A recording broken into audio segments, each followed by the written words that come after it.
Pacific Rim The Black is a new animated Netflix series that is obviously based on the 2013 film. It takes place in Australia, where the continent has been taken over by the kaiju, aka the monsters, where they presumably almost crack the top 10 of most dangerous creatures in Australia. But this is apparently enough to plunge it into post-apocalyptic territory.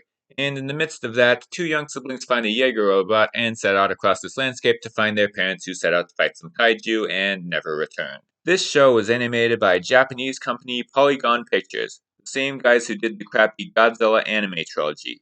And I only looked it up because it looks a lot like those movies. It's the CGI style that uses hand-drawn anime designs for the human characters. And in this show, the fights look great, but the animation of the humans often looks stiff, so mixed feelings on that aspect. But no, this is not like the Godzilla anime trilogy in any other way.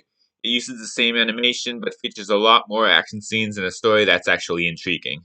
It does a good job of expanding the original's universe in interesting ways. It tells a grittier story emphasizing the darker elements of its concept, but also introduces concepts that are definitely interesting additions to the lore.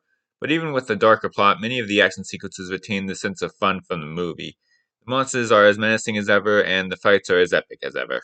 Now for negatives. I guess I'd say that the characters aren't nearly as deep or interesting as the world, story, or action.